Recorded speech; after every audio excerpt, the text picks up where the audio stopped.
tao nó thôi mới cho tao nó phải có tí chế à cha có tí lô chế ta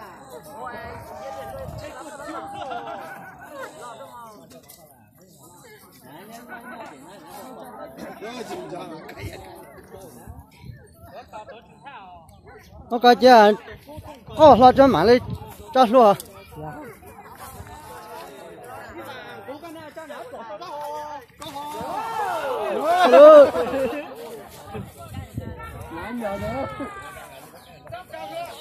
cho chết tiền ơi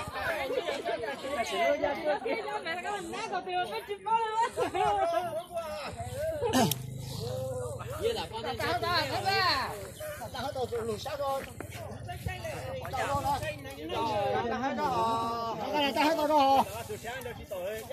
Giờ vậy là con nhân chơi tụi này tụt lại thà vậy là thôi. Nhóm mới chú chuyện nói chưa hả? Cháu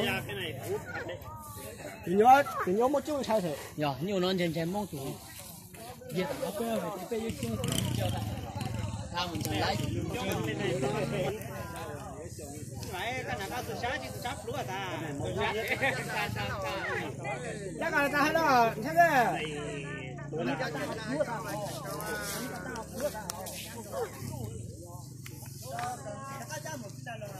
Cái gì ta phục quân tiếng chừng ăn rồi. Chắc ta hết đó.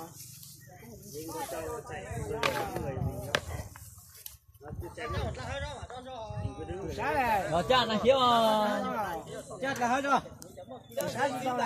Chắc là hết rồi.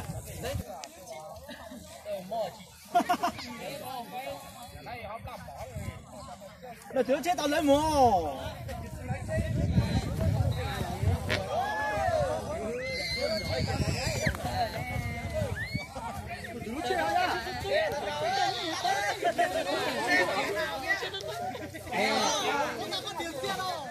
Kìa, đây thì nói nha chứ chỉ đi trên nó giờ tháng sáu gì chứ.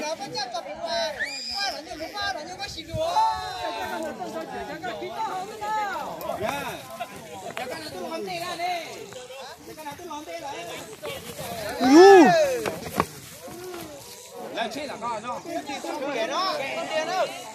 Ai có chết là con lấy bên này. Tranh cái gì tặng con. À vô, về cái cao.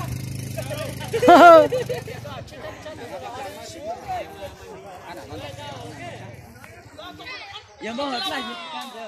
Giờ mong là Giờ mong là yên chăng. Dạ thế. Nó mày chính mong à. Mẹ đó. Con thì mà chết tao. Tụi con chịu thế lắm. ơi rồi rồi rồi rồi rồi